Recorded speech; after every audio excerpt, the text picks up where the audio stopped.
Fuel tank को full करा के ट्रिप मीटर पे रिसेट दबा के Toyota Fortuner Legender new drive ready है अपने चैलेंज के लिए। चैलेंज जिसमें हम लोग ये देखने वाले हैं कि क्या इंडिया की one of the most popular SUV Delhi से लखनऊ और लखनऊ से दिल्ली सिंगल फ्यूल टैंक में कर सकती है या फिर नहीं।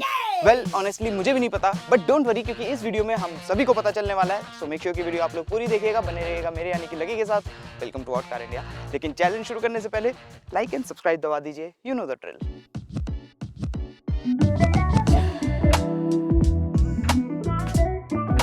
वीडियो शुरू करने से पहले एक इंपॉर्टेंट पॉइंट, हम ऑलरेडी लेजेंडर नियो ड्राइव को सिटी और हाईवे पे टेस्ट करके इसके रियल वर्ल्ड के एफिशिएंसी फिगर्स निकाल चुके हैं, जो कि कुछ इस प्रकार है। ज्यादा डिटेल में ना जाते हुए लेजेंडर नियो ड्राइव ने हमें हाईवे पे 14.3 किलोमीटर पर लीटर की फ्यूल एफिशिएंसी निकाल के दी, जिसके लिए हमारी एवरेज स्पीड थी 66 किलोमीटर पर आवर की। और वहीं जब हमने इसको सिटी में टेस्ट किया तो इसने हमें फ्यूल एफिशिएंसी दी रियल वर्ल्ड में 9.24 किलोमीटर पर लीटर की।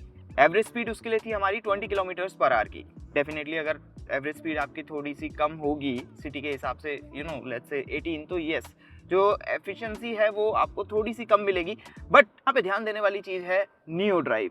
Basically 48 volt mild hybrid system जो कि टोयोटा ने अब फॉर्च्यूनर और लेजेंडर दोनों में ही ऐड कर दिया, जिसकी वजह से डेफिनेटली फ्यूल एफिशिएंसी में थोड़ा बहुत इंप्रूवमेंट आपको देखने को मिलेगा।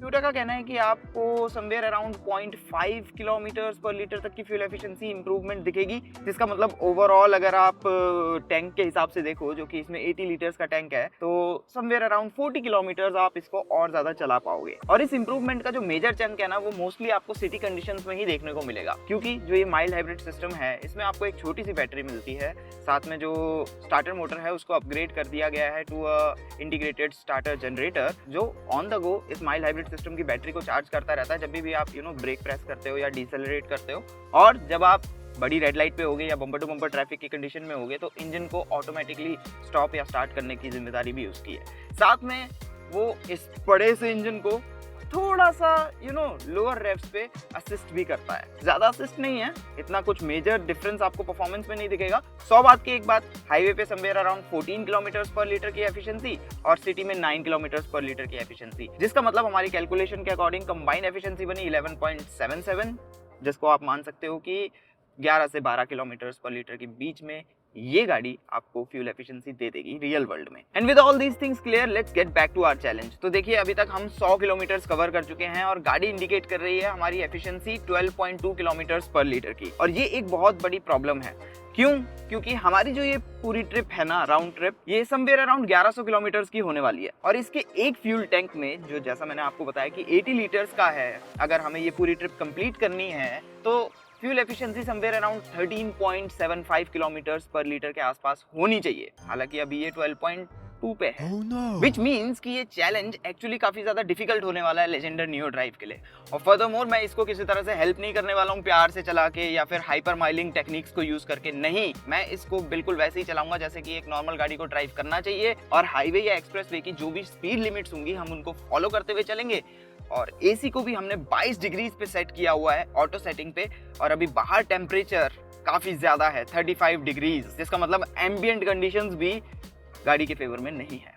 हाँ, लेकिन एक बात है कि हम लोग इसको इको मोड में जरूर रखेंगे। I mean, इतना भी मर्सीलेस नहीं होना चाहिए, है ना। और अब मैं थोड़ा सा डिस्टेंस कवर कर लेता हूँ, उसके बाद आप लोगों को नेक्स्ट अपडेट देता हूँ। इन द मीन टाइम आइए ये डिस्कस करते हैं कि अपकमिंग फॉर्च्यूनर में टोयोटा क्या क्या इंप्रूवमेंट्स कर सकते हैं, कहाँ कहाँ स्कोप है और क्या क्या फीचर्स ऐसे हैं जो हमें चाहिए। अब देखिए, टोयोटा न्यू फॉर्च्यूनर के ऊपर काम कर रहे हैं, ये कोई छुपी हुई बात तो है नहीं। इंटरनेशनली उसकी टेस्टिंग शुरू हो चुकी है, उसके स्पाई शॉट्स आने शुरू हो चुके हैं। हालांकि इंडिया में वो कब तक आएगी उसके ऊपर अभी मैं कोई हार्ड कॉमेंट तो नहीं करना चाहता हूँ, लेकिन हाल फिलहाल हम वो फीचर्स तो डिस्कस कर सकते हैं ना जो कि हम अपकमिंग टोयोटा फॉर्च्यूनर में देखना चाहेंगे।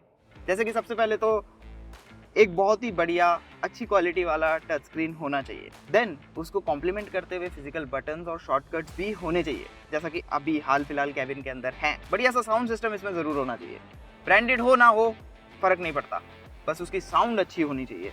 कैबिन में आपको ऐसा फील नहीं होना चाहिए कि ये साउंड स्पीकर से आ भी रही है कि नहीं आ रही है, या फिर स्पीकर्स बड़े ही वीक है, जैसा कि अभी हाल फिलहाल कैबिन में फील होता है। एंड आई फील क्योंकि अपकमिंग फॉर्च्यूनर में एडैस फीचर्स आएंगे और इसीलिए हो सकता है कि टोयोटा हाइड्रोलिक से इलेक्ट्रिक स्टीयरिंग पे शिफ्ट कर जाए।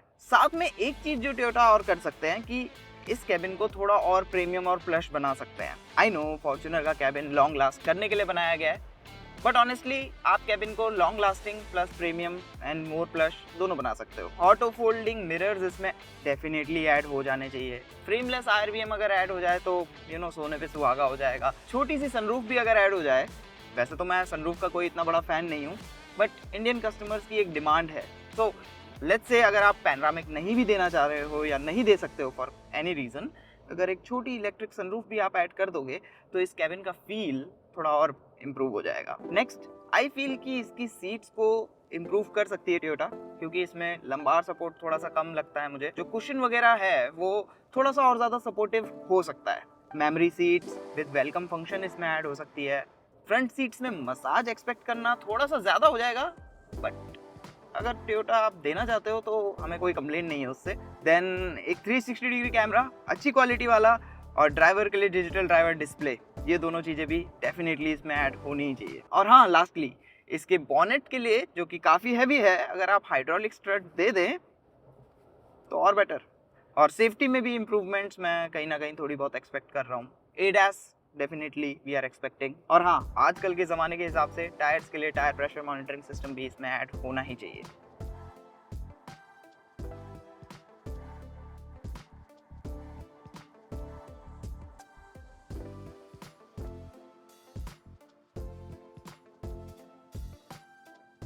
स्टेटस अपडेट, तो अभी जैसा कि आप नोट कर सकते हो, हम आगरा लखनऊ एक्सप्रेसवे पे पहुंच चुके हैं। यही कुछ 250 प्लस किलोमीटर्स अभी तक हम कवर कर चुके हैं और ओवरऑल जो टाइम हमें लगा है 4 घंटे 25 मिनट, जिसका मतलब एवरेज स्पीड बनती है कुछ 60 kph की, यानी कि स्टॉपेज वगैरह जो भी है सब कुछ काउंट करके। अगर हम सिर्फ मूविंग एवरेज स्पीड की बात करें तो वो गाड़ी इंडिकेट कर रही है हमें 64 kph की, जिसका मतलब ओवरऑल जो हमारी जर्नी है वो काफ़ी स्मूथली जा रही है। इट्स जस्ट कि थोड़ा सा हमें मथुरा में ट्रैफिक मिला था, थोड़ा सा हमें आगरा में ट्रैफिक मिला था। और जैसा मैंने बताया कि 250 किलोमीटर्स तो हम कवर कर चुके हैं, लगभग अभी 307 किलोमीटर्स और बचा है हमारी डेस्टिनेशन तक के। एक और इम्पॉर्टेंट बात, गाड़ी ने लगभग 25% अपना फ्यूल टैंक कंज्यूम कर लिया था जब हमने 200 किलोमीटर्स कवर किए थे, और यहाँ तक पहुँचने में उसने लगभग 30% अपना फ्यूल टैंक कंज्यूम कर लिया है। अभी 500 किलोमीटर्स की रेंज बची है, जिसका मतलब लखनऊ तो हम आराम से पहुँच ही जाएंगे। अब देखना ये है कि क्या ये हमें दिल्ली तक वापस पहुंचा पाती है कि नहीं, या कितने किलोमीटर्स ये कवर करेगी। So stay tune for that, और मैं अपना नेक्स्ट अपडेट आपको देता हूं बहुत ही जल्द। इन द मीन टाइम आइए थोड़ा सा ड्राइव के बारे में भी डिस्कशन करते हैं।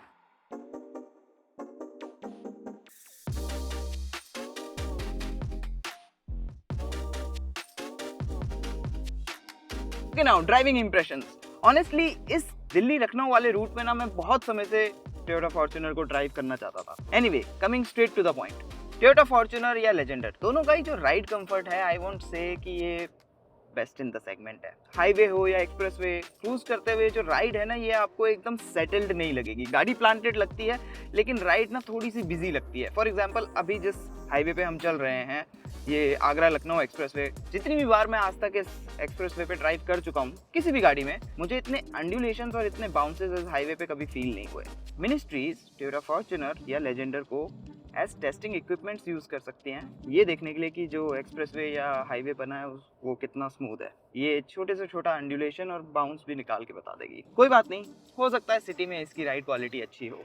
वेल, ऑनेस्टली गड्ढे वगैरह हो, रफ रोड हो, उनको तो ये बड़े प्यार से मैनेज कर लेती है। लेकिन जो स्पीड ब्रेकर्स होते हैं ना, और अगर वो शार्प हैं, तो उनका जोल्ट आपको कैबिन में फील होता है, स्पेशली सेकंड और थर्ड रो में। And see the thing is कि ये लेडर फ्रेम चैसी के ऊपर बेस्ड है। जहां लेजेंडर में या फॉर्च्यूनर में आपको कमाल की गो एनीवेयर कैपेबिलिटीज मिलती हैं, तो वहीं राइड कंफर्ट को लेकर के आपको थोड़ा बहुत ट्रेड ऑफ तो करना पड़ेगा। देन स्टीयरिंग के साथ भी केस काफ़ी सिमिलर सा है। मतलब सिटी में ये आपको काफ़ी हैवी फील होगा। बेसिकली आपके आर्म्स वर्कआउट के कोई सेट्स अगर आप जिम में मिस कर भी दो तो इसको ड्राइव करते हुए सब पूरे हो जाएंगे। और इसका पूरा क्रेडिट जाता है इसके हाइड्रोलिक स्टीयरिंग को।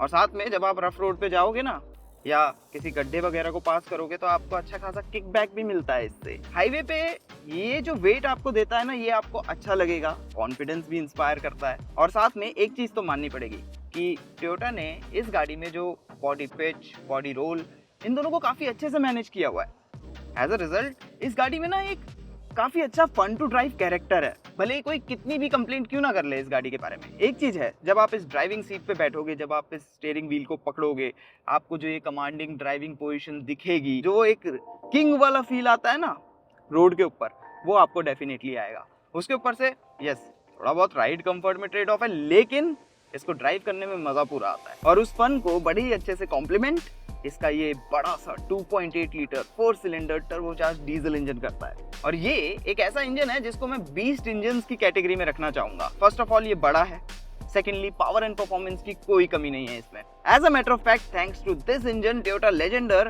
हमारी टेस्टिंग के दौरान 0 to 100 तक अंडर 10 सेकेंड्स एक्सेलरेट हो गई थी। और बाकी रोलिंग एक्सेलरेशंस के फिगर्स भी आप नोट कर सकते हो। और लेजेंडर की इस दमदार परफॉर्मेंस के पीछे योगदान इसके 6 स्पीड ऑटोमेटिक ट्रांसमिशन का भी है, जो ट्रांसमिशन इसके इंजन को काफी अच्छे से कॉम्प्लीमेंट करता है और इसके इस बीस्ट ऑफ एन इंजन के द्वारा डेवलप किए जाने वाले 500 न्यूटन मीटर टॉर्क को बहुत अच्छे से रोड पे डिलीवर करता है। मोर ओवर ये 6 स्पीड टॉर्क कन्वर्टर यूनिट बहुत ही स्मूथ है। ऑन द अदर हैंड, अगर आप थोड़ा सा फन करना चाहते हो और इसको स्पोर्ट मोड में यूज करो तो क्विकली डाउन शिफ्ट करता है और गियर्स को काफी अच्छे से होल्ड करता है।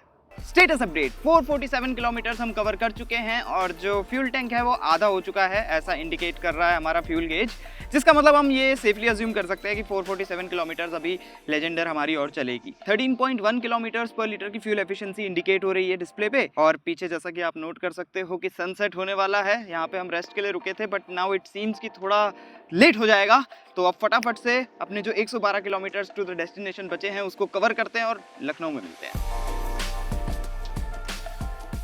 लेजेंडर नियो ड्राइव वेरिएंट को लेकर के मेरी टोयोटा से एक बहुत बड़ी शिकायत है। आपने 48 volt mild hybrid system add किया, जो कि एक बहुत अच्छी बात है। एफिशिएंसी में इंप्रूवमेंट हुई। ये सिस्टम एंड कस्टमर का फ्यूल में खर्चा बचाने में हेल्प करेगा। Here is the hard fact, जो व्यक्ति फॉर्च्यूनर या लेजेंडर को अफोर्ड कर सकता है, क्या आपको लगता है कि उसको 40 kilometre extra from a whole tank से कुछ फर्क पड़ेगा? आप लोगों को क्या लगता है? Let me know in the comment section. और उसके चलते आप ट्रेड ऑफ्स देखिए, आपको क्या क्या करने पड़ रहे हैं। इसमें 360 डिग्री कैमरा था, रिमूव कर दिया गया। इसमें वेंटिलेटेड सीट्स थी, रिमूव कर दी गई। अब अगर मैं थोड़ी देर एक हाइपोथेटिकल सिचुएशन बनाऊं कि मैं फॉर्च्यूनर ओन कर सकता हूं और मुझे top of the line variant लेना है, तो मेरे लिए क्या प्रायोरिटी रखता है? वेंटिलेटेड सीट्स का कंफर्ट या फिर वो 40 किलोमीटर जो कि मुझे एक फुल टैंक में 80 लीटर डीजल में मिल रहे हैं? I think I will go for the ventilated seats. And I think कि मुझे 360 डिग्री कैमरा भी, जो पहले इसमें आता था और अब नहीं आता है, वो ज़्यादा प्यारा था, क्योंकि ये काफ़ी बड़ी गाड़ी है और इसमें आपको जितनी डिजिटल हेल्प मिले उतना बेटर है। हाँ, ये है कि इसमें आपको फ्रंट और रियर में पार्किंग सेंसर्स मिलते हैं।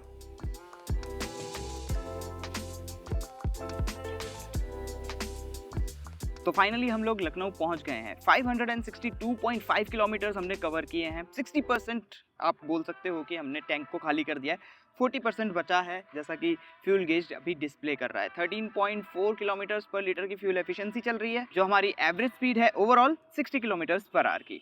अब करते हैं थोड़ा सा रेस्ट और कल सुबह निकलेंगे।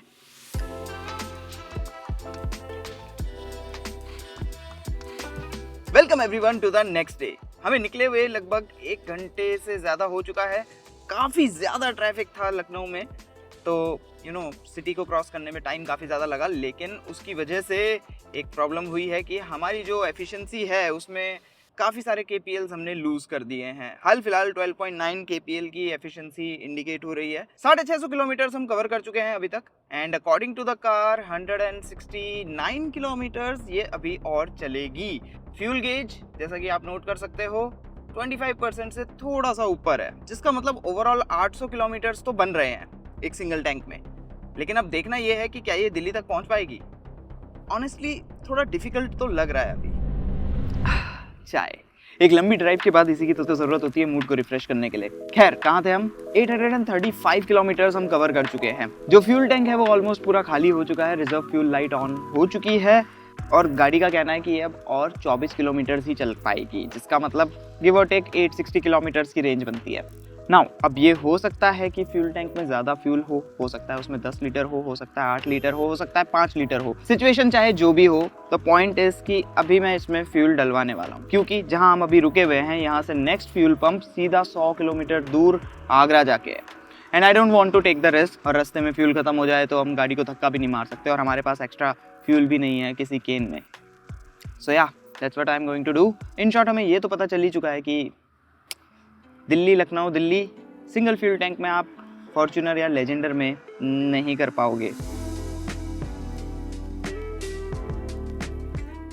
यस आई नो, थोड़ा सा डिसअपॉइंटिंग रहा है ना, but let me give you a very important detail. देखिए, जो एरोडायनेमिक ड्रैग होता है ना, वो आपकी स्पीड के साथ एक्सपोनेंशियली बढ़ता है। मतलब आप ये समझ लीजिए कि अगर आपने स्पीड 2 टाइम्स कर ली तो एरोडायनेमिक ड्रैग 4 टाइम्स बढ़ जाएगा। एंड बिकॉज ऑफ दैट, जब आप हायर स्पीड्स पे ट्रैवल करते हो ना, तो फ्यूल कंजम्पशन भी बहुत तेज़ी से बढ़ती है। तो जस्ट इन केस अगर मैं इसको 80 और 100 के बीच में रख करके ड्राइव कर रहा होता, तो there is a certain chance कि हाँ, ये एक सिंगल टैंक में 1100 किलोमीटर्स कर सकती थी। बट ऑनेस्टली अगर आप मुझसे पूछो, भले ही इसने जर्नी कंप्लीट नहीं की है, लेकिन फिर भी जो इसने फ्यूल एफिशिएंसी फिगर्स हमें निकाल के दिए हैं, फुल टैंक में ऑलमोस्ट 860 किलोमीटर्स, और उसके बाद भी थोड़ा बहुत और ये चली जाती, ये फिगर्स एक्चुअली काफ़ी डिसेंट है for SUV of this size and इतने बड़े इंजन के साथ। बाकी हाँ, अगर ये चैलेंज मेरे ऊपर होता तो डेफिनेटली ये दिल्ली से लखनऊ और लखनऊ से दिल्ली एक सिंगल टैंक में कर लेती, और उसके बाद भी इसमें थोड़ा बहुत फ्यूल बचा रह जाता। एंड दैट्स इट, इस वीडियो में सिर्फ इतना ही। अब जाते जाते ना थोड़ा सा गाड़ी को समराइज भी कर लेते हैं। वेल, मैंने ये देखा है कि चाहे सोशल मीडिया हो या फिर यूट्यूब हो, टोयोटा फॉर्च्यूनर को ना बहुत ज़्यादा क्रिटिसिज्म मिलता है, जिनमें से काफ़ी पॉइंट्स तो ऐसे हैं जिनके साथ शायद मैं एग्री भी करता हूँ। लेकिन एक फैक्ट है जिसके साथ आप सभी को एग्री करना पड़ेगा, कि भले ही इस गाड़ी में बहुत सी कमियां हों, लेकिन अपनी हर एक कमी को ये गाड़ी अच्छे से कॉम्पनसेट करती है। एंड दैट्स इट, इस वीडियो में सिर्फ इतना ही। आई होप कि वीडियो आप लोगों को अच्छी लगी होगी। क्या थॉट है आप लोगों के Toyota Fortuner Legender new drive के ऊपर? Let us know in the comment section. अगर आप फॉर्च्यूनर ड्राइव करते हो या इस सेगमेंट की कोई और गाड़ी ड्राइव करते हो, तो वो आप लोगों को रियल वर्ल्ड में क्या एफिशिएंसी दे रही है, हमारे साथ शेयर करना मत भूलिएगा। वीडियो अच्छी लगी है तो लाइक छोड़ना मत भूलिएगा। यहाँ पे और यहाँ पे क्लिक करके आगे की वीडियोस देखिए। आगे तो आपको ड्रिल पता ही है। इस वीडियो को शेयर करिए अपने दोस्तों के साथ, रिलेटिव्स के साथ, उनसे भी सब्सक्राइब करवाइए, खुद भी सब्सक्राइब करिए। Thanks for watching.